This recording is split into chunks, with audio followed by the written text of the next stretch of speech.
ಇವುಗಳಿಗಾಗಿ 10 ಕೋಟಿ ಅನುದಾನ ಕೊಡಿಸುವುದು, ಸಮುದಾಯದ ಮಕ್ಕಳಿಗೆ ಉನ್ನತ ಶಿಕ್ಷಣ, ITI, ಡಿಪ್ಲೊಮಾ ಮತ್ತು ತಾಂತ್ರಿಕ ಕಲಾ ಮಹಾವಿದ್ಯಾಲಯವನ್ನು ಸ್ಥಾಪಿಸಲು ಅನುದಾನ ಮಂಜೂರು ಮಾಡುವುದು ಅಂತೇಳಿ ಈ ಸಮುದಾಯ ತಮ್ಮ ಬೇಡಿಕೆ ಬಹಳ ಸೂಕ್ತವಾಗಿದೆ. ಅದನ್ನು ಸನ್ಮಾನ್ಯ ಮಂತ್ರಿಗಳ ಹತ್ರ ಚರ್ಚೆ ಮಾಡುತ್ತಾರೆ. ಮಠದಲ್ಲಿ ಉಚಿತ ವಸತಿ ಶಿಕ್ಷಣ ಸಂಸ್ಥೆ ಸ್ಥಾಪಿಸಲು ಸಮಾಜ ಕಲ್ಯಾಣ ಇಲಾಖೆ ಮತ್ತು ಹಿಂದುಳಿದ ವರ್ಗಗಳ ಇಲಾಖೆಯಿಂದ ಅನುಮತಿ ಕೊಡಿಸುವುದು. ಇದು ಕೂಡ ನಾನು ನ್ಯಾಯ ಮಂತ್ರಿಗಳು, ಸಮಾಜ ಕಲ್ಯಾಣ ಮಂತ್ರಿಗಳಾಗಿರ್ತಾರೆ, ಅವರ ಹತ್ರ ಹೋಗಿ ನಿಂತಿದ್ದು ಇದನ್ನು ಮಾಡ್ತೀನಿ. ಅದ್ರ ಜೊತೆಗೆ ನೀವೆಲ್ಲ ಕೇಳಬಹುದು. ಅವರೆಲ್ಲ ನೀವೆಲ್ಲ ಹೇಳಿದ್ರೆ ನಿಮ್ಮ ಕ್ಷೇತ್ರದಲ್ಲಿ ನೀವೇನು ಮಾಡಿದ್ದೀರಿ ಅಂತ ಕೇಳಬಹುದು.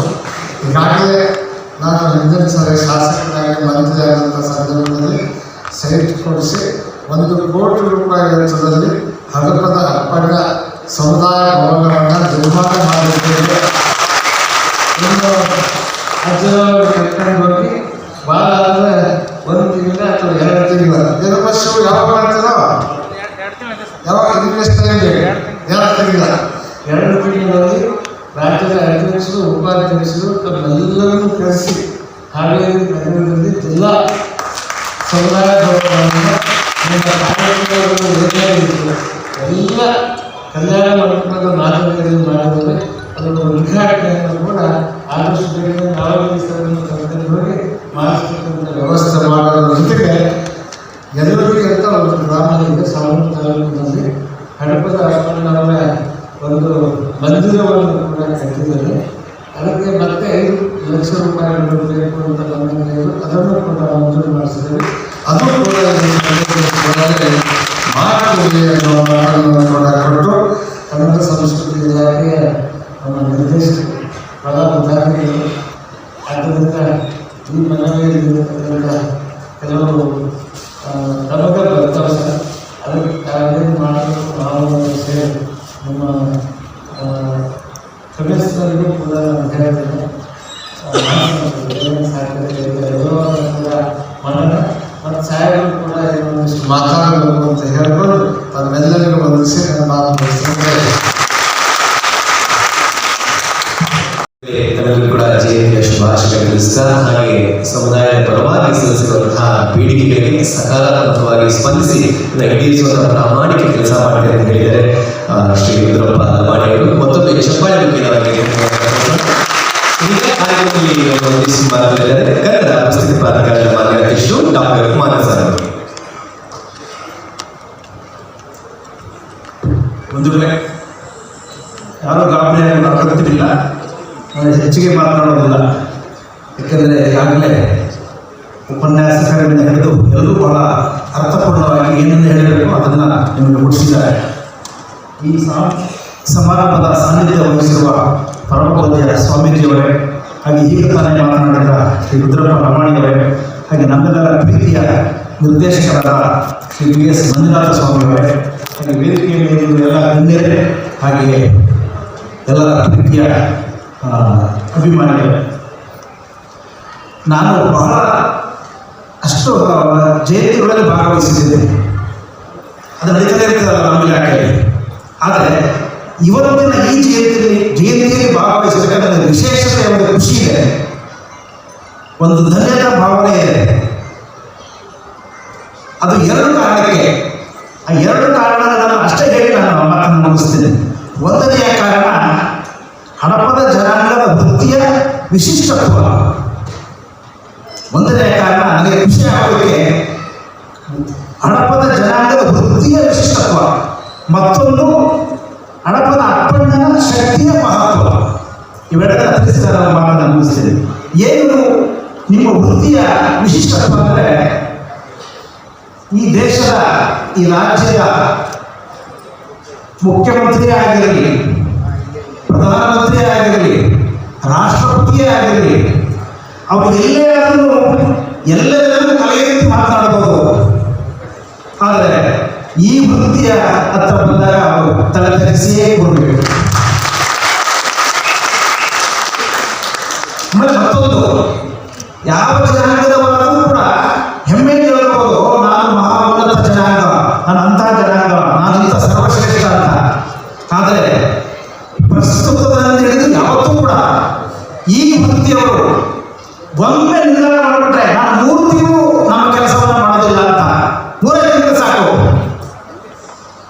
ಅವರಿಗೆ ಉನ್ನತ ಸ್ಥಾನದಲ್ಲಿ ಉನ್ನತ ಜನಾಂಗ ಅಂತ ಹೇಳೋದು ಹೆಮ್ಮೆ ಪಡೋದನ್ನ ನೀವೇ ನೋಡಿ ಅವರು ಆದಿವಾಸಿಗಳ ಕಂಡುಬಿಡ್ತಾರೆ, ಕಾಡಿನಿಂದ ಬಂದರೆ ಅಂತ ಅನ್ನೋದಾಗ್ತಾರೆ. ಅಷ್ಟೇ ಅಲ್ಲ, ಅವರನ್ನ ಅವ್ರ ಹೆಂಡತಿಯರೇ ಗುರುತಿಡಿಯೋದಿಲ್ಲ. ನಿಮ್ಮ ವೃತ್ತಿಯ ವೈಶಿಷ್ಟ್ಯತೆ. ಅದಕ್ಕಾಗಿ ನಾನು ನಿಮ್ಮ ವೃತ್ತಿಯ ವೈಶಿಷ್ಟ್ಯತೆ ಬಗ್ಗೆ ನಿಮ್ಗೆ ಹೆಮ್ಮೆ ಇರಬೇಕು, ಆತ್ಮಾಭಿಮಾನ ಇರಬೇಕು. ಯಾವತ್ತೂ ಕೂಡ ನಮ್ಮತನದ ಬಗ್ಗೆ ಯಾರು ತನ್ನನ್ನು ತಾನು ಪ್ರೀತಿಸೋದಿಲ್ವೋ ಅವನು ಯಾರನ್ನೂ ಪ್ರೀತಿಸೋದಿಲ್ಲ. ನೀವು ಇವತ್ತಿನಿಂದ ನಿಮ್ಮನ್ನು ನೀವು ಪ್ರೀತಿಸಬೇಕು. ಮತ್ತೆ ಇನ್ನೊಂದು ಎರಡನೇದು ಹರಪದ ಅಪ್ಪಣ್ಣನವರ ಶಕ್ತಿಯ ಮಹತ್ವ. ಯಾಕೆ ಅಂದರೆ ನಾವೆಲ್ಲ ತಿಳಿದಾಗ ಇವರು ಕೇವಲ ಒಬ್ಬ ವಚನಕಾರರಲ್ಲ, ಒಬ್ಬ ಶರಣರಷ್ಟೇ ಅಲ್ಲ. 12ನೇ ಶತಮಾನದ ಒಂದು ಮಹಾ ಪರ್ವ, ಇಡೀ ಶರಣ ಸಮಿತಿಗಳ ಒಂದು ಮಹಾ ಬೆಳಕು. ಯಾಕೆ ಈ ಮಾತನ್ನ ಹೇಳ್ತಾ ಇದ್ದೀನಿ ಅಂದರೆ, ನೋಡಿ, ನಿಮಗೆಲ್ಲ ಗೊತ್ತಿರುವ ಹಾಗೆ ಬಸವಣ್ಣ ಎಂಬ ಹೆಸರೇ ಇಡೀ ಜಗತ್ತು ಕಂಡ ಒಂದು ಕ್ರಾಂತಿಯೋಗಿ ಅಲ್ವಾ, ಮಹಾನ್ ಕ್ರಾಂತಿ ಪುರುಷ. ಅಂತ ಕ್ರಾಂತಿ ಪುರುಷನ ಕಾರ್ಯದರ್ಶಿಯಾಗಿ ಇವರು ಕೆಲಸ ಮಾಡಬೇಕಾದ್ರೆ ಇವರಿಂದ ಕ್ರಾಂತಿ ಪುರುಷ ಬಸವಣ್ಣ ಇವರಿಗೆ ತನ್ನ ವೈಯಕ್ತಿಕ ಕಾರ್ಯದರ್ಶಿಯಾಗಿ ಮಾಡಬೇಕಾದ್ರೆ ಏನ್ ಕಾರಣ? ಇವರ ಶಕ್ತಿ ಎಂಥದ್ದು, ಆ ಸಾಮಾಜಿಕ ಸಂದರ್ಭ ಏನು, ಹೇಗೆ ಕೂಡಿ ಬಂತು, ಅದಕ್ಕೆ ಇವರು ನಡ್ಕೊಂಡ್ರು ಅನ್ನೋದು ಈಗ ಬಹಳ ಮುಖ್ಯ ಆಗುತ್ತೆ. ನೋಡಿ, ನಮ್ಮ ಜನ ಅವತ್ತು ಅದೇ ಮನಸ್ಥಿತಿ, ಇವತ್ತು ಅದೇ ಮನಸ್ಥಿತಿ. ಕಾಲ ಬದಲಾಗಿರೋದು ನಿಜ, ಆದರೆ ಇನ್ನೂ ಮನಸ್ಥಿತಿ ಬದಲಾಗಿಲ್ಲ. ಅಂತ ಮನಸ್ಥಿತಿ, ಅಂತ ಕಾಲದ ಸ್ಥಿತಿಯಲ್ಲಿ, ಬದಲಾಗದ ಮನಸ್ಥಿತಿಯಲ್ಲಿ ಹರಪದ ಅಪ್ಪಣ್ಣನವರ ಜನ ಬರ್ತಾರೆ ತಮ್ಮ ಸೌಂದರ್ಯವನ್ನು ಹೆಚ್ಚಿಸಿಕೊಳ್ಳೋಕೆ. ಆದರೆ ಬೆಳಿಗ್ಗೆ ಎದ್ದು ಅವ್ರ ಮುಖ ನೋಡಿದ್ರೆ ಏನು ಕೆಲಸ ಆಗೋದಿಲ್ಲ. ನೋಡಿ, ಇವರು ಸೌಂದರ್ಯವನ್ನು ಹೆಚ್ಚಿಸೋದಕ್ಕೆ ಅಪ್ಪಣ್ಣ ಬೇಕು. ಆದರೆ ಬೆಳಿಗ್ಗೆ ಹೊತ್ತು ಇವರು ಮುಖ ನೋಡಿಬಿಟ್ರೆ ಏನೋ ಆಗಬರುತ್ತೆ. ಇದು ಏನೂ ಆಗಿರೋದಿಲ್ಲ. ಒಂದು ವರ್ಗ ಈ ರೀತಿ ಒಂದೊಂದು ಪ್ರತಿಯೊಬ್ಬರ ಮನಸ್ಸಿನಲ್ಲಿ ಆತ್ಮವಿಶ್ವಾಸದ ಕುಗ್ಗಿಸುವ, ಅವರ ವ್ಯಕ್ತಿತ್ವವನ್ನು ಅವರಿಗೆ ಗೊತ್ತಿಲ್ಲದೆ ಮುಕ್ಕು ಮಾಡುವ ಹುನ್ನಾರಗಳು ಹಾಗೇ ಮಾಡ್ತಾ ಇರ್ತಾರೆ. ಬಂದು ಬರೋದು ಅವರ ಹತ್ರ ಮಾಡಿಸ್ಬೋದು, ಆಮೇಲೆ ಅವ್ರ ಮುಖ ಅದಕ್ಕೆ ಅದು ಈ ಮರದಿ ಬಸವಣ್ಣ ಹೋಗೋದಕ್ಕೆ ಬಿಡುತ್ತೆ. ಆ ಬಸವಣ್ಣ ಏನ್ ಮಾಡ್ತಾರೆ, ಇದಕ್ಕೊಂದು ಬರೀ ಮಾತ್ರದಿಂದ ಇದಕ್ಕೆ ಇದಕ್ಕೆ ಮತದಾನ ಇದು, ಇದಕ್ಕೆ ಸರಿಯಾದ ಮತದಾನ ಹರಿಬೇಕು ಅಂತ ಹೇಳ್ಕೊಂಡು ಏನ್ ಮಾಡ್ತಾರೆ, ತಮ್ಮ ಕಾರ್ಯದರ್ಶಿಯನ್ನೇ ಮಾಡ್ಕೊಂಡ್ಬಿಡ್ತಾರೆ. ಯಾವ ಕಾರಣಕ್ಕೆ ಅಂದರೆ ನೋಡಿ ಎಷ್ಟು ಕಟ್ಟುನಿಟ್ಟಾಗಿ ಅವರು ಸಾಮಾನ್ಯ ಬಸವಣ್ಣ ಅವರ ಹುದ್ದೆ, ನನ್ನನ್ನು ಯಾರು ಇಡೀ ರಾಜ್ಯದಲ್ಲಿ ಯಾರು ಭೇಟಿ ಮಾಡಬೇಕಾದ್ರೂ ಕೂಡ ನೇರವಾಗಿ ಬರುವಾಗಿಲ್ಲ, ಅಪ್ಪಣೆ ತಗೊಂಡೇ ಬರಬೇಕು, ಅಪ್ಪಣ್ಣನ ಭೇಟಿ ಮಾಡಿಯೇ ಬರಬೇಕು, ಅಪ್ಪಣ್ಣನ ದರ್ಶನ ಮಾಡಿಯೇ ಬರಬೇಕು.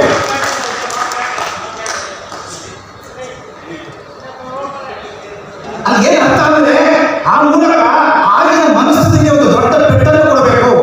ಅನಿವಾರ್ಯವಾದರೂ ಅಪ್ಪಣ್ಣ ನೋಡ್ಬೇಕಾ, ಅಪ್ಪಣ್ಣನ ಬೈಕಣ್ಣ ಅಪ್ಪಣ್ಣ ನೋಡ್ಬೇಕಾ, ಇದು ನಮ್ಮ ಬಸವಣ್ಣ. ಅದಕ್ಕೆ ನಾವು ಇಡೀ ಜಗತ್ತು ಕಂಡ ವಿಶ್ವಯ ನಮ್ಮ ಬಸವಣ್ಣ. ಹಾಗಾಗಿ ಮತ್ತೆ ನೋಡಿ, ಅಪ್ಪಣ್ಣ ಅಷ್ಟೇ ಅಲ್ಲ, ಬಸವಣ್ಣ ಇದರಲ್ಲಿ ಶೂನ್ಯ ಪೀಠವನ್ನು ಸ್ಥಾಪಿಸಿ ಕಾಯ್ತಾ ಇರ್ತಾರೆ. ಯಾರಿಗೆ? ಅಲ್ಲವ ಪ್ರಭುಗಳಿಗೆ. ಬರಲಿಲ್ಲ ಅಂತ. ಆದರೆ ಬಂದು ಕೂಡ ಯಾರಿಗೆ ಮೊದಲ ದರ್ಶನ ಕೊಟ್ಟಿದ್ದು? ಅಲ್ಲವ ಪ್ರಭು ಬಸವಣ್ಣನಿಗೆಲ್ಲ. ಬಸವಣ್ಣ ಅವರಿಗೋಸ್ಕರ ಅಲ್ಲೂ ಕಾಯ್ತಾ ತನ್ನ ಜೀವಿತ ಅವಧಿ ಪರಮ ಭಾವನಾಗಿದ್ದ ಬಸವಣ್ಣನಿಗೆ ದರ್ಶನ ಕೊಡಲಿಲ್ಲ. ಅಲ್ಲವ ಪ್ರಭು ಕೊಟ್ಟಿದ್ದು ಅಪ್ಪಣ್ಣನಿಗೆ. ರೋಗಿಯ ರೂಪದಲ್ಲಿ ಬಂದು ಅಪ್ಪಣ್ಣನಿಗೆ ದರ್ಶನ ಕೊಟ್ಟು ಆಮೇಲೆ ದರ್ಶನ ಕೊಡ್ತಾರೆ. ಅಂದ್ರೆ ಅಪ್ಪಣ್ಣನ ಶಕ್ತಿ ಮಹತ್ವ ಏನು ಅನ್ನೋದು ಬಸವಣ್ಣನವರಿಗೆ ಎಷ್ಟು ಗೊತ್ತಿತ್ತು, ಅದಕ್ಕಿಂತ ಹೆಚ್ಚಾಗಿ ಎಲ್ಲೋಗಿಂತ ಅಲ್ಲವ ಪ್ರಭು ಗೊತ್ತಿತ್ತು. ಈ ಕಾರಣಕ್ಕೋಸ್ಕರ ನಾಡಿದ್ದು ಇಡೀ ಶರಣ ಸಂಕುಲದ ಒಂದು ಮಹಾ ಬೆಳಕು. ಇಂತಹ ಅಪ್ಪಣ್ಣನ ಜಯಂತಿಯಲ್ಲಿ ನಾವೆಲ್ಲರೂ ಕೂಡ ಬಹಳ ಪ್ರೀತಿಯಿಂದ ಭಾಗವಹಿಸ್ತೀವಿ. ನೀವು ಕೂಡ ಬಹಳ ತನ್ಮಯದಿಂದ ಇದೆ. ಹೀಗಾಗಿ ಈ ಅವಕಾಶಕ್ಕಾಗಿ ವೇದಿಕೆಯ ನಮ್ಮ ನಿರ್ದೇಶಕರಿಗೆ, ನಮ್ಮ ಅಶೋಕ್ ಚಲವಾದವರಿಗೆ, ಹಾಗೆ ನನ್ನ ಮಾತನ್ನು ಕೇಳಿದ ನಿಮ್ಮೆಲ್ಲರಿಗೂ ವಂದಿಸಿ ನನ್ನ ಮಾತನ್ನು ಮುಗಿಸ್ತೇನೆ. ಈ ಒಂದು ಕಾರ್ಯಕ್ರಮಕ್ಕೆ ಕರ್ನಾಟಕ ಸರ್ಕಾರದ ಸನ್ಮಾನ್ಯ ಮುಖ್ಯಮಂತ್ರಿಗಳಾದ ಶ್ರೀ ಡಿ ಕೆ ಶಿವಕುಮಾರ್ ಅವರು ಅನಿವಾರ್ಯ ಕಾರಣಗಳಿಂದ ಆಗಮಿಸಲಿಕ್ಕೆ ಆಗಿಲ್ಲ. ಆದರೆ ಅವರು ಸಂದೇಶವನ್ನ ಕಳಿಸಿದರೆ ನಾವು ನಿಮ್ಮ ಜೊತೆಗೆ ಹೇಳಿ ಆ ಸಂದೇಶವನ್ನ ನಮಗೆ ತಿಳಿಸಿದ್ದಾರೆ ಕನ್ನಡ ಮತ್ತು ಸಂಸ್ಕೃತಿ ಇಲಾಖೆಯ ಮಾನ್ಯ ನಿರ್ದೇಶಕರು ಡಾಕ್ಟರ್ BS ಮಂಜುನಾಥ ಸ್ವಾಮಿ ಅವರು.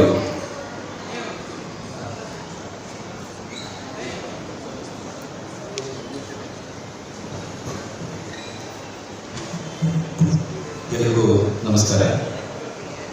ಎಲ್ಲರಿಗೂ ಶಿವಶರಣ ಶ್ರೀ ಹಡಪದ ಅಪ್ಪಣ್ಣ ಜಯಂತಿಯ ಶುಭಾಶಯಗಳು. ತಾವೆಲ್ಲ ಇವತ್ತು ಜಗದ್ಗುರು ಪರಮ ಪೂಜ್ಯ ಶ್ರೀ ಅನ್ನದಾನಿ ಭಾರತೀಯ ಅಪ್ಪಣ್ಣ ಮಹಾಸ್ವಾಮಿಗಳ ದಿವ್ಯ ವಚನವನ್ನು ಕೇಳೋದಕ್ಕೋಸ್ಕರ ಇಲ್ಲಿ ನೆರೆದಿದ್ದೀರಾ. ಆದರೆ ಈಗ ತಾನೇ ನಮಗೆ ಉಪನ್ಯಾಸ ನೀಡಿರ್ತಕ್ಕಂಥ ಡಾಕ್ಟರ್ CK ನಾಗೇಗೌಡರು, ಈಗಾಗಲೇ ಮಾತನಾಡಿದಂತಹ ನಮ್ಮ ಪೂಜ್ಯ ಸಭಾಧ್ಯಕ್ಷರು ಇವತ್ತು ಬಂದು ಈ ವೇದಿಕೆಗೆ ತಮ್ಮ ಏನು ಮನವಿಗಳಿತ್ತು ಅವುಗಳನ್ನೆಲ್ಲ ಕೇಳಿ ಅದನ್ನು ಯಾವ ರೀತಿ ಬಗೆಹರಿಸ್ತೀನಿ ಅಂತಕ್ಕಂಥದ್ದನ್ನು ಕೂಡ ಪೂಜ್ಯರಿಗೆ ಅಲ್ಲೇ ತಿಳಿಸ್ಕೊಟ್ರು. ಬಹುಶಃ ಒಂಥರ ವಿಶಿಷ್ಟವಾದಂಥ ಕಾರ್ಯಕ್ರಮ. ಸಭಾಧ್ಯಕ್ಷರಷ್ಟು ಹಿರಿಯ ಸ್ಥಾನದಲ್ಲಿರ್ತಕ್ಕಂಥ ಶ್ರೀಯುತ ರುದ್ರಪ್ಪ ಲಮಾಣಿ ಸರ್ ಅವರಿಗೆ ನಾನು ಮತ್ತೊಮ್ಮೆ ಇಲಾಖೆ ಪರವಾಗಿ ಸ್ವಾಗತವನ್ನು ಕೊಡ್ತೇನೆ. ಈ ಕಾರ್ಯಕ್ರಮಕ್ಕೆ ಸನ್ಮಾನ್ಯ ಮುಖ್ಯಮಂತ್ರಿಗಳು ಬರಬೇಕಾಗಿತ್ತು. ನಾವು ಈ ಕಾರ್ಯಕ್ರಮವನ್ನು ಆಯೋಜನೆ ಮಾಡುವಂತಹ ದಿವಸ ಪೂಜ್ಯರಿಗೆ ಚರ್ಚೆ ಮಾಡ್ತಾ ಇದ್ದಂತಹ ಸಂದರ್ಭದಲ್ಲೂ ಕೂಡ ಇದೇ ರೀತಿಯಾದಂಥ ಚರ್ಚೆ ನಡೆದಾಗ ಸರ್ಕಾರದ ಬದಲಾವಣೆಗಳನ್ನು ಬಹುಶಃ ಎಲ್ಲರೂ ಕೂಡ ಗಮನಿಸಿದೆ. ಈ ಹಿನ್ನೆಲೆಯಲ್ಲಿ ಬಹುಶಃ ಸಂಸ್ಕೃತಿ ಇಲಾಖೆಗೆ ನೂತನ ಸಚಿವರೇನಾದರೂ ಬಂದರೆ ಇತ್ಯಾದಿಗಳೆಲ್ಲ ಚರ್ಚೆ ಆಯಿತು. ಆದರೆ ಅನಿವಾರ್ಯ ಕಾರಣಗಳಿಂದ ಇವತ್ತು ನಾಳೆ ಅಂತ ಇರುವಂಥದ್ದು ಇನ್ನೂ ಆಗಿಲ್ಲ. ಈ ಹಿನ್ನೆಲೆಯಲ್ಲಿ ಪೂಜ್ಯ ಮಾನ್ಯ ಮುಖ್ಯಮಂತ್ರಿಗಳು ತಮ್ಮ ಒಂದು ಸಂದೇಶವನ್ನ ತಮಗೆ ಈ ಒಂದು ಕಾರ್ಯಕ್ರಮಕ್ಕೆ ಕಳಿಸಿಕೊಟ್ಟಿದ್ದಾರೆ. ಹಡಪದ ಅಪ್ಪಣ್ಣ ಜಯಂತಿಯ ಸಂದೇಶವನ್ನ ಎಲ್ಲರಿಗೂ ನಿಮ್ಮ DK ಶಿವಕುಮಾರ್ ಮಾಡುವ ನಮಸ್ಕಾರಗಳು. ಅನಿವಾರ್ಯ ಕಾರಣಗಳಿಂದ ಹಡಪದ ಅಪ್ಪಣ್ಣನವರ ಜಯಂತಿಯಲ್ಲಿ ಭಾಗವಹಿಸಲು ನನಗೆ ಸಾಧ್ಯವಾಗುತ್ತಿಲ್ಲ. ಆದರೂ ನಾನು ನಿಮ್ಮ ಜೊತೆ ಇದ್ದೇನೆ. ಬಹುಶಃ ಮುಖ್ಯವಾದಂತಹ ಸಾಲು, ನಾನು ನಿಮ್ಮ ಜೊತೆ ಇದ್ದೇನೆ ಎಂದು ಈ ಸಂದೇಶವನ್ನು ಕೂಡ ತಿಳಿಸಲು ಇಚ್ಛಿಸುತ್ತೇನೆ ಅಂತಕ್ಕಂಥ ಒಂದು ಸಂದೇಶವನ್ನ ಸನ್ಮಾನ್ಯ ಮುಖ್ಯಮಂತ್ರಿಗಳು ಹಡಪದ ಅಪ್ಪಣ್ಣ ಜಯಂತಿಗೆ ಮತ್ತು ಎಲ್ಲ ಬಂಧು ಬಾಂಧವರಿಗೆ ಕಳಿಸಿದ್ದಾರೆ. ಪೂಜ್ಯ ಮಾನ್ಯ ಮುಖ್ಯಮಂತ್ರಿಗಳಿಗೆ ನಾನು ಗೌರವವನ್ನು ಸಲ್ಲಿಸುತ್ತೇನೆ. ಈ ಕಾರಣಗಳಿಂದಾಗಿ ಇವತ್ತಿನ ಈ ಒಂದು ಜಯಂತಿ ಏನಿದೆ ಅದರ ವಿಜೃಂಭಣೆಯನ್ನಾಗಲಿ ಅದರ ಅರ್ಥವಂತಿಕೆಯನ್ನಾಗಲಿ ಏನೂ ಕಳಕೊಂಡಿಲ್ಲ. ಬಹುಶಃ ನಾವು ಹಡಪದ ಅಪ್ಪಣ್ಣನವರನ್ನು ಎಷ್ಟು ಗೌರವಿಸ್ತೀವೋ ಹಡಪದ ಅಪ್ಪಣ್ಣನವರ ಮಡದಿಯಾಗಿರ್ತಕ್ಕಂಥ ಲಿಂಗವೇಣಿಯೂ ಕೂಡ ನಾವು ಗೌರವಿಸಬೇಕು. ಒಬ್ಬ ಶರಣ ಸತಿಲಿಂಗಪತಿ ಅಂತ ಹೇಳ್ತಕ್ಕಂತಹ ಕಾಲದಲ್ಲಿ ಒಬ್ಬ ಒಳ್ಳೆಯ ಶರಣೆಯಾಗಿ ಹಡಪದ ಅಪ್ಪಣ್ಣನವರ ಸಾಧನೆಯ ಹಾದಿಯಲ್ಲಿ ಬಹಳಷ್ಟು ಜನ ಹೆಣ್ಮಕ್ಳು ಬಂದಿದ್ದಾರೆ. ಹಡಪದ ಅಪ್ಪಣ್ಣನವರ ಪತ್ನಿ ಕೂಡ ಒಬ್ಬ ಪ್ರಸಿದ್ಧ ವಚನಕಾರ, 100ಕ್ಕೂ ಹೆಚ್ಚು ವಚನಗಳನ್ನು ಬರೆದಿರ್ತಕ್ಕಂಥವ್ರು.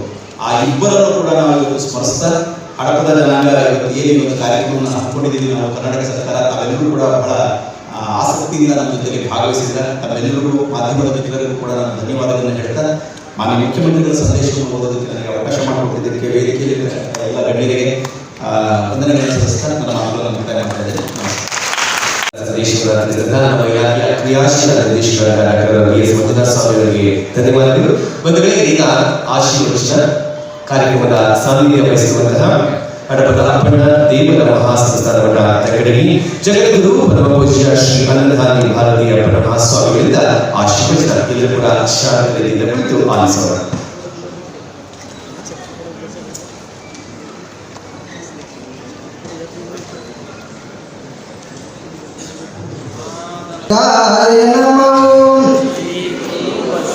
ಅನ್ಬೇಡ್ರಿ, ಬಾಯಿ ಇಲ್ಲ ಅನ್ಬೇಡ್ರಿ, ಬಾಯಿ ಇಲ್ಲ ಐತೆ ಇಲ್ಲ. ನಾವು ಹೋಳಿಗೆ ಮಾಡಿಸಿದ್ವಿ, ಸಾಯಂ ಎಲ್ಲ ಮಾಡಿಸಿ ನೀವು ತೃಪ್ತಿಯಿಂದ ಊಟ ಮಾಡಿ ನಿಮ್ಮ ಮೂರು ಹೋಗೋದ್ರೆ ಭಾಳ ಗಟ್ಟಿಗೆ ಅಂತ ಶ್ರೀ ಗುರು ಬಸವ ಲಿಂಗಾಯ ನಮೋ ಶ್ರೀ ಗುರು ಬಸವ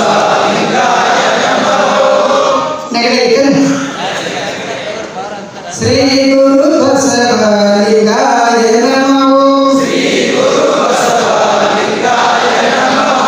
ಶ್ರೀ ಗುರು ಅಪ್ಪಣ್ಣ ಲಿಂಗಾಯ ನಮೋ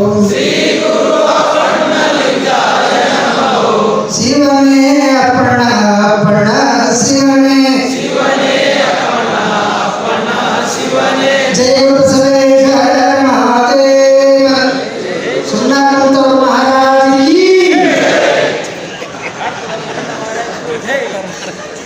ಅಪ್ಪಣೇಶ್ವರ ಮಹಾರಾಜಿ. ಈಗ ಬಂತು ನೋಡಿ ಎಚ್ಚರದೆ ಬಸವ ತಂದೆಯನ್ನ ಬಸವಾದಿ ಕ್ರಮಚರಣ 1,96,000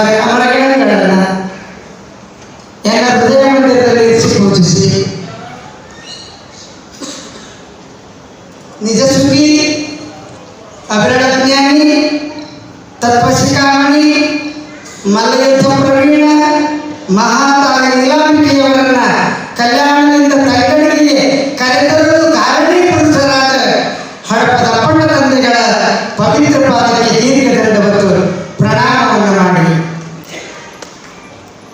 ಕರ್ನಾಟಕದ ಗಣತಂತ್ರ ಮುಖ್ಯಮಂತ್ರಿಗಳು ಅವರ ಅನುಪಸ್ಥಿತಿಯಲ್ಲಿ ಕೂಡ ಅವರಿಗೆ ಪ್ರತಿ ಶರಣಾರ್ಥಿಗಳನ್ನು ಸಲ್ಲಿಸಿ, ಉಪಮುಖ್ಯಮಂತ್ರಿಗಳಾಗಿರ್ತಕ್ಕಂಥ ಪರಮೇಶ್ವರ ಸಾಹೇಬರಿಗೂ ಕೂಡ ಶರಣಾರ್ಥಿಗಳನ್ನು ಸಲ್ಲಿಸುವುದರ ಜೊತೆಗೆ ನಮಗೆ ಬಲ ಇಲ್ಲ ಅಂದರೆ ಬಲಗೈಯಾಗಿ ನಿಂತವರು ಯಾರಾದರೂ ಇದ್ದರೆ 28 ವರ್ಷಗಳ ಹಿಂದೆ ನನಗೆ ಬಲಗೈಯಾಗಿದ್ದವರು ಹರಿಹರ ತಾಲೂಕು ರಾಜನಹಳ್ಳಿಯಲ್ಲಿ 10 ಲಕ್ಷ ಅನುದಾನ ಸಿದ್ದಾರೂಢ ಮಠಕ್ಕೆ ಕೊಟ್ಟಂತ ಏಕೈಕ ಗಣತಂತ್ರ ಸಭಾಪತಿಗಳಾಗಿರ್ತಕ್ಕಂಥ ಲಮಾಣಿ ಅಪ್ಪಂಗಳವರು 10 ಲಕ್ಷ ಕೊಟ್ಟು ನನಗೆ ಮಠ ಕೊಟ್ಟು ಇಟ್ಟಂಥವ್ರು. ಅವರು ಮಾಡ್ತಾರೋ ಏನೋ ಗೊತ್ತಿಲ್ಲ, ನಾನು ನೆನಪು ಮಾಡ್ತೀನಿ. ಜಾತ್ಯಾತೀತ ದೇವರು ಅಂದರೆ ನಮ್ಮ ರುದ್ರಪ್ಪ ಲಮಾಣಿ ಸಾಹೇಬರು. ಸಿದ್ದಾರೂಢ ಮಠವನ್ನ 20 ಕೋಟಿ ಮಠ ಕಟ್ಟಿ 10 ಎಕರೆ ಹೊಲ ಕೊಟ್ಟು ಆ ಮಠದ ಉಸ್ತುವಾರಿಯಾಗಿ ನೋಡಿಕೊಂಡಂತ ಏಕೈಕ ಶಾಸಕರು ಅವತ್ತು ರಾಣೆಬೆನ್ನೂರು ತಾಲೂಕಿನ ಮತಕ್ಷೇತ್ರದ ಶಾಸಕರಾಗಿದ್ದರು ನಮ್ಮ ರುದ್ರಪ್ಪ ಲಮಾಣಿ ಸಾಹೇಬರು. ಬಹಳ ಸತ್ಯಗಳು ಜಾತಿ ಅನ್ನೋದು ಗೊತ್ತಾಗಿಲ್ಲ, ಮನುಷ್ಯ ಕುಲ ಒಂದು ಅಂತ ಹೇಳಿಕೊಂಡು ಬಂದಿರತಕ್ಕಂಥ ಏಕೈಕ ಶಾಸಕರು ಇವತ್ತು ಸಭಾಪತಿಗಳು ಮುಂದೆ ಮುಖ್ಯಮಂತ್ರಿಗಳಾಗಲಿ ಎಂಬ ದೊಡ್ಡ ಬಯಕೆಯಿಂದ ಅವರನ್ನು ಒಂದು ಕಡೆಗೆ ಕರೆದುಕೊಂಡು ಬಂದಾಗ ಒಂದೇ ಮಾತು ಹೇಳಿದರು, ಅಪ್ಪ ನೀವು ಕರೀರಿ, ನೀವು ಯಾವ ಪದವಿ ಬಸವಣ್ಣ ಕೊಡ್ತಾರ ಆ ಪದವಿನ ಭಕ್ತಿಯಿಂದ ಸ್ವೀಕಾರ ಮಾಡ್ತೀನಿ ಅಂತ ನಮ್ಮ ರುದ್ರಪ್ಪ ಲಮಾಣಿ ಸಾಹೇಬರಿಗೆ ಭಕ್ತಿ ಶರಣಾರ್ಥಿಗಳನ್ನ ಸಂದರ್ಭದಲ್ಲಿ ತಿಳಿಸಿ,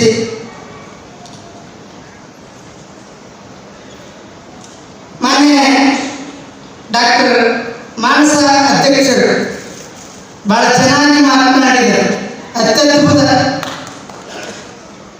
ನಾನು ಅದನ್ನು ಹೇಳಿದೆ, ಅಂಥ ಶರಣರು ಕೂಡ ಕನ್ನಡ ಮತ್ತು ಸಂಸ್ಕೃತಿ ಇಲಾಖೆ ಅವರಿಗೂ ಕೂಡ ಭಕ್ತಿ ಶರಣಾರ್ಥಿಗಳನ್ನು ಸಲ್ಲಿಸ್ತಾ, ರಾಜ್ಯಾಧ್ಯಕ್ಷರೇ ದೇವು ಮುಂಡ್ರಿಗಿ ಅವರಿಗೂ, ಉಪಾಧ್ಯಕ್ಷರು ಸುರೇಶ್ ಅವರಿಗೂ, ನೌಕರಿ ಸಂಘದ ಅಧ್ಯಕ್ಷರಾಗಿರ್ತಕ್ಕಂಥ ಶರಣರಿಗೂ, ಬೆಂಗಳೂರು ಗ್ರಾಮಾಂತರದ ಅಧ್ಯಕ್ಷರಾದಂಥ ನಾಗರಾಜ್ ಅವರಿಗೂ, ನಮ್ಮ ಕಾರ್ಯದರ್ಶಿಗಳಾಗಿರ್ತಕ್ಕಂಥ ರಾಜ್ಯ ಚಿದಾನಂದ ಸರ್ ಅವರಿಗೂ ಮತ್ತು ನಮ್ಮ ನೆಚ್ಚಿನ ಡಿ ಕೆ ಶಿವಕುಮಾರ್ ಅವರ ಹತ್ತಿರದ ಶಾಸಕರ ಅನುಭವಗಳಿದ್ದಾರೆ, ಅವರನ್ನು ಕೂಡ ಮುಂದೆ ಬಸವರಾಜನವರಿಗೂ ಕೂಡ ಶರಣಾರ್ಥಿಗಳನ್ನು ತಿಳಿಸ್ತಾ, ಹಾಗೆ ನಮ್ಮ ಇದಕ್ಕೆಲ್ಲ ಬಹಳ ಚೆನ್ನಾಗಿ ಮಾತಾಡಿದಂಥ ಸಿ ಕೆ ನಾವಲಿ ಅವರಿಗೂ ಕೂಡ ಶರಣಾರ್ಥಿಗಳನ್ನು ಸಲ್ಲಿಸ್ತಾ, ಉಪನ್ಯಾಸಕರು ಇದೆಲ್ಲ ಉಸ್ತುವಾರಿ ಚಲವಾದಿ ಸರ್ ಅಂದರೆ ಅವರು ಬಸವಣ್ಣನ ಕೈಯಾಗ ಆಪ್ತ ಕಾರ್ಯದರ್ಶಿ ಏನು ಇದ್ದಲ್ಲ, ಹಂಗೆ ನಮ್ಮ ದೇವರಾಗಿರ್ತಕ್ಕಂಥ ಮಂಜುನಾಥ ಸ್ವಾಮಿ ಸಾಹೇಬರ ಕೈಯಾಗ ಆಪ್ತ ಕಾರ್ಯದರ್ಶಿ ಹಂಗೆ ಎಲ್ಲವನ್ನ ಮುನ್ನೋಟದೊಳಗೆ ಈ ಕಾರ್ಯಭಾರವನ್ನು ಮಾಡಿದಂಥ ನಮ್ಮ ಚಲವಾದಿ ಅಪ್ಪವರಿಗೆ ಕೂಡ ಭಕ್ತಿಯ ಶರಣಾರ್ಥಿಗಳನ್ನು ಸಲ್ಲಿಸ್ತಾ, ನಮ್ಮ ಮಂಜುನಾಥ್ ಸರ್ಕಾರದ ಕಾರ್ಯದರ್ಶಿಗಳು ಅವರಿಗೂ ಕೂಡ ಸರಿಯೆಂದು, ನಿರ್ದೇಶಕರಾಗಿರ್ತಕ್ಕಂಥ ಕನ್ನಡ ಮತ್ತು ಸಂಸ್ಕೃತಿ ಇಲಾಖೆಯ ಮಂಜುನಾಥ್ ಸ್ವಾಮಿ ಅಣ್ಣವರಿಗೂ ಕೂಡ ಬಹಳ ಚೆನ್ನಾಗಿ ಮಾತನಾಡಿದರು. ಆದರೆ ಅವ್ರಿಗೆ ಇನ್ನೂ ಟೈಮ್ ಬೇಕಾಗಿತ್ತು, ನಾವೆಲ್ಲ ಟೈಮ್ ಇದ್ದವರು, ಹೊತ್ತಿದ್ದವರು, ಓಡೋರು, ಅದಕ್ಕೆ ನಿಮ್ಮ ನೆನಪಿಗೆ ಅವರು ಸ್ವಲ್ಪ ಮಾತಾಡಿ ಇಟ್ಟಿದ್ದಾರೆ. ಅವರಿಗೂ ಕೂಡ ಭಕ್ತಿಯ ಶರಣ ಸಮರ್ಪಣೆಯನ್ನು ಮಾಡಿ ನಾನೀಗ ಪ್ರಾರಂಭಕ್ಕೆ ಹತ್ರ ಆಗ್ತಾ ಇದ್ದೀನಿ. ಮತ್ತೆ ಯಾರು ಮುಗಿಸಿದ್ರಂತ ಬೇಡ. ನನ್ನ ಅತಿ ನೆಚ್ಚಿನ ನಾಯಕರು ಅಂದರೆ ನಾನು ಮನೆ ಬಿಟ್ಟು ಸಂಚಾರ ಮಾಡಿ 10 ವರ್ಷಕ್ಕೆ ನಮ್ಮ ದೇವರು ಲಮಾಣಿ ಸಾಹೇಬರು ನನ್ನ ಮಠಕ್ಕೆ ಬಂದು ನನಗೆ ಜಾಗ ಇತ್ತು,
ಲವಣಿ ಸಾಹೇಬ್ ನಮ್ಗೆ ಯಾವ ಸವಲತ್ತು ಇವತ್ತಿಗೆ ಸಿಗ್ತಾ ಇಲ್ಲ. ನಮ್ಮ ಮಕ್ಕಳಿಗೆ ನೌಕರಿಗೆ ಹೋಗೋಕ್ಕೂ ಆಗ್ತಾ ಇಲ್ಲ, ಓದಿಸ್ಲಿಕ್ಕೂ ಆಗ್ತಾ ಇಲ್ಲ. ಈ ಅತಂತ್ರ ಸ್ಥಿತಿಯಲ್ಲಿ ಇರತಕ್ಕಂಥ ಏಕೈಕ ಹಡಪದ ಸಮಾಜದ ಒಳಗೊಬ್ಬು ನೋಡಿದಂಥ ಏಕೈಕ ಶಾಸಕರು ಹಾವೇರಿ ಜಿಲ್ಲೆಯ ಎಲ್ಲ ಮತದಾರರ ಮನೆಗೆ ಹೋಗಿ ಅವರ ಅಳಿಲನ್ನು ನೋಡಿರ್ತಕ್ಕಂಥ ಏಕೈಕ ಶಾಸಕರು ಅಂದ್ರೆ ರುದ್ರಪ್ಪ ಲಮಾಣಿ ಸಾಹೇಬರು. ರುದ್ರಪ್ಪ ಲಮಾಣಿ ಸಾಹೇಬರು ನಾವೇನು ಗೊತ್ತದ, ನಮ್ಮ ಸ್ಥಿತಿ ಅಂತ ಗೊತ್ತದ. ಅದಕ್ಕೆ ನಾನು ಇವತ್ತು ಅಪ್ಪಾಜಿ ನೀವು ಬರಲೇಬೇಕು, ಸರ್ಕಾರಕ್ಕೆ ನಿಮ್ಮ ಮೂಲಕ DK ಸಾಹೇಬರಿಗೆ ಈ ಎಲ್ಲ ಮನವಿಗಳನ್ನು ಮುಟ್ಟಬೇಕು ಅನ್ನುವಂಥ ಗುರಿಯನ್ನು ಇಟ್ಕೊಂಡು ಸಾಹೇಬರ ಗಮನಕ್ಕೆ ನಾನು ಕರೆದು ತಿಳಿಸುವಂಥ ವ್ಯವಸ್ಥೆಯಲ್ಲಿ ಕರೆ ಮಾಡಿ ಬಂದಿದ್ದಾರೆ. ಅವರಿಗೆ ತುಂಬ ಹೃದಯದ ಅಭಿನಂದನೆಗಳನ್ನು ಈ ಸಂದರ್ಭದಲ್ಲಿ ತಿಳಿಸ್ತೀನಿ. ಕರೆಯೇ ಅತಿಥಿ ಯಾರಾದರೂ ಇದ್ರೆ, ಕರೆಯೇ ಅತಿಥಿ ಯಾರಾದರೂ ಇದ್ರೆ ಅದು ಬಸವರೂಪಿ ಸಿದ್ಧಾರೂಢ ರೂಪಿ ನಮ್ಮ ರುದ್ರಪ್ಪ ಲಮಾಣಿ ಸಾಹೇಬರು. ಕರೆದ ಮೇಲೆ ಹೆಸರು ಹಾಕಿದ ಮೇಲೆ ನೋಡನಾಳು ಮಾಡನಾಳು ಅನ್ನೋ ಮಂದಿ ಬಿಟ್ಟರೆ ಕರೆಯಲೇ ನಾವು ಹೆಸರು ಹಾಕದೆ ಬಂದಿರತಕ್ಕಂಥ ದೇವತೆಯ ಸ್ವರೂಪ ನಮ್ಮ ರುದ್ರಪ್ಪ ಲಮಾಣಿ ಸಾಹೇಬರು. ನಮ್ಮೆಲ್ಲ ಆಹಾರಗಳನ್ನು ಸರ್ಕಾರದ ತಾಯಿಯಾಗಿ ಬಂದು ಆ ಸರ್ಕಾರಕ್ಕೆ ಮುಟ್ಟಿಸ್ತಾರೆ ಅನ್ನುವಂಥ ಬಲವಾದ ನಂಬಿಕೆಯನ್ನು ಇಟ್ಟುಕೊಂಡಿರ್ತೇನೆ. ಅಂತ ಕೆಲಸ ಆಗ್ತದೆ. ಮುಂದೆ ನಮ್ಮನ್ನು ಕರ್ಕೊಂಡು ಹೋಗ್ತಾರೆ, ಅವರ ಜೊತೆಗೆ ಚರ್ಚೆ ಮಾಡಕ್ಕೆ ಹಚ್ತಾರೆ ಅನ್ನುವಂಥ ನಂಬಿಕೆ ಕೂಡ ಇದೆ. ನನ್ನ ಸಮಾಜ ಹೇಗಿದೆ ಅಂದರೆ, ನಾವು CM ಹತ್ರ ಹೋಗಿ 6 ತಾಸು ನಿಂತಿರ್ಬೇಕಪ್ಪ. ನಾನು ಒಳಗೆ ಕರ್ಕೊಂಡು ಹೋಗೋದು ಯಾರಿಲ್ಲ, ನಾನು ಒಳಗೆ ಬಿಡೋಕೆ ತಯಾರಿಲ್ಲ. 6 ತಾಸು ಆಗಿ ಹೊರಗೆ ಬಂದ ಮೇಲೆ ನಮಗೆ ಲೆಕ್ಕನೇ ಇಲ್ಲ. ಹೀಗಾಗಿ ಇಂಥ ಅತಂತ್ರ ಸ್ಥಿತಿಯಲ್ಲಿ ಈ ಸಮಾಜ ಇರೋದರಿಂದ ತಮ್ಮೆಲ್ಲ ಬೇಡಿಕೆಗಳನ್ನು ಮುಂದಿಟ್ಟಿದ್ದೀವಿ. ಆ ಬೇಡಿಕೆಗಳು ನನಗೆ ಅನ್ಯನ್ನೇ ತಮ್ಮಿಂದಲೇ ಹೇಳಿದರೆ ನೀವೇ ಬಸವಣ್ಣ ಆಗಿ ಬಂದು, ನೀವೇ CM ಆಗಿ ಬಂದು, ನೀವೆಲ್ಲವೂ ಮಾಡಿದ್ರೆ ಆಗುತ್ತೆ ಅನ್ನತಕ್ಕಂಥ ವಿಷಯವನ್ನು ತಮ್ಮ ಮೂಲಕ ತಿಳಿಸುವುದರ ಜೊತೆಗೆ ಹಡಪದ ಸಮಾಜದ ಪೀಠ ಇನ್ನೂ ಅಭಿವೃದ್ಧಿ ಆಗಲಿ ಅಪ್ಪವರು. ಇನ್ನೊಂದು 10 ಕೋಟಿ ಹಾಕಿಸಿದ್ರೆ ನಿಮ್ಮ ಹೆಸರು 2ನೇ ಅಂಬೇಡ್ಕರ್ ಆಗಿ ಶ್ರೀಮಠರಾಗಿ ಉಳಿತೀರಿ, ಸಭಾಪತಿಗಳಾಗಿ ಮೆರೀತೀರಿ ಅನ್ನತಕ್ಕಂಥ ಬಲವಾದ ನಂಬಿಕೆಯನ್ನು ನಾನು ಇಟ್ಟುಕೊಂಡಿದ್ದೇನೆ. ಈ ಸಮಾಜಕ್ಕೆ ಸೂರ್ಯದ ಸಮಾಜ, ನರಳಿನ ಸಮಾಜ, ನೋವಿನ ಸಮಾಜ. ಹಾಗಾಗಿ ಈ ಸಮಾಜಕ್ಕೆ ತಾವು ದಿಕ್ಕಾಗಿ, ತಾಯಿಯಾಗಿ, ತಂದೆಯಾಗಿ ಈ ಸಮಾಜದ ಜೊತೆಗೆ ಒಟ್ಟೊಟ್ಟಾಗಿ ಇದ್ದು ನಮ್ಮ ಕಾರ್ಯಗಳನ್ನು ತಾವು ಮಾಡಿಕೊಡ್ತೀರಿ ಎನ್ನುವಂಥ ಹಂಬಲವನ್ನು ತಮ್ಮ ಮೂಲಕ ವ್ಯಕ್ತಪಡಿಸುತ್ತಾ ಇಲ್ಲಿ ಹಡಪದ ಅಪ್ಪಣ್ಣ ನಮ್ಮ CK ನಾವಲ್ಗಿ ಸಾಹೇಬರು ಹೇಳಿದರು, ಶರಣರು ಯಾರೋ ಹಾರ್ಟ್ ಅಟ್ಯಾಕ್ ಆಗಿಲ್ಲ. ಶರಣರಿಗೆ ಹೋಗೋದು ಗೊತ್ತಿತ್ತು, ಬರೋದು ಗೊತ್ತಿತ್ತು. ಸಾಹೇಬ್ರ ಶರಣರಿಗೆ ಹೋಗೋದು ಗೊತ್ತಿತ್ತು, ಬರೋದು ಗೊತ್ತಿತ್ತು. ಉಗ್ರವಾದಿಗಳಲ್ಲ ಶರಣರು, ಉಗ್ರ ಕೋಪಿಗಳಲ್ಲ ಶರಣರು, ತಪೋನಿಷ್ಠರೇ. ಸೊನ್ನೆ ಉಗ್ರವಾದಿಗಳಲ್ಲ ಅನ್ನಬಾರದು. ಶರಣರ ಉಗ್ರವಾದಿಗಳು ಎಲ್ಲೂ ಆಗಲಿಲ್ಲ. ಶಾಂತ ರೂಪಿಗಳು, ಜಗತ್ತನ್ನು ಉದ್ಧಾರ ಮಾಡಲಿಕ್ಕೆ ಬಂದಿರತಕ್ಕಂಥ ಅಸಂಖ್ಯಾತ ಶರಣರು ಉಗ್ರವಾದಿಗಳಲ್ಲ. ಧರ್ಮವನ್ನು ಸ್ಥಾಪನೆ ಮಾಡುವುದಕ್ಕೋಸ್ಕರ ಅವರು ಕತ್ತಿ ಹಿಡಿದರೆ ಹೊರತು ಯಾರ ರುಂಡಾಟಲಿಯಕ್ಕಾಗಲ್ಲ. ಇದು ನೆನಪಿರಲಿ. ಆದರೆ ಬಸವ ತಂದೆ ಈ ಲೋಕಕ್ಕೆ ಬರಬೇಕಾದ್ರೆ ನಾವು ಬಂದಿರುವಂತ ನೀವು ಬಂದಿರಿ, ನೀವು ಬಂದಿರುವಂತ ನಾನು ಬಂದೆ, ನಾವು ನೀವು ಬಂದ ಕಾರ್ಯಕ್ಕೆ ಪ್ರಭುದೇವ ಬಂದ, ಪ್ರಭುದೇವ ಬಂದ ಕಾರ್ಯಕ್ಕೆ ಎಲ್ಲ ಪ್ರಮದಾದಿಗಳು ಬಂದರು ಅನ್ನೋ ಮಾತನ್ನ ಇಲ್ಲಿ ಸೂಚ್ಯವಾಗಿ ತಿಳಿಸುವುದರ ಜೊತೆಗೆ ಯಾರು ಮಾರಿ ನೋಡಿದರೆ ಅಪಶಕುನ ಅಂತ ಹೇಳ್ತಾರಲ್ಲ ಅವರಲ್ರಿ, ಯಾರು ಮಾರಿ ನೋಡಬಾರ್ದು ಬರ್ತಾರಲ್ಲ ಅವ್ರನ್ನ ನೀವು 6 ತಿಂಗಳ ವರ್ಷ ಬಿಟ್ಟು ಇವ್ರು ಯಾರು ಮಾಡಬೇಡ್ರಿ ಅಂದ್ರೆ ಅವ್ನು ಹೇಳ್ತಿ ಅವ್ರು ಮಾರಿ ನೋಡಂಗಿಲ್ಲ. ಅವ್ನು ಹೇಳ್ತಿ ನಮ್ಮ ಸಾಹೇಬರು ಭಾಳ ಚಂದ ಹೇಳಿದ್ರು, ಅಧ್ಯಕ್ಷರು ಭಾಳ ಚಂದ ಹೇಳಿದ್ರು. ನಾವು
ಕೆ ಸಾಹೇಬರು ಯಾವ ಕಾರಣಕ್ಕೂ ನಮ್ಮ ಸಮುದಾಯವನ್ನು ಸ್ವಲ್ಪ ನೋಡಬೇಕು ಅನ್ನುವಂಥ ಪತ್ರ ಕರ್ತದ ಮೂಲಕ ಈ ಮನವಿಯನ್ನು ನಾನು ಮಾಡಿಕೊಡ್ತಾ ಇದ್ದೀನಿ.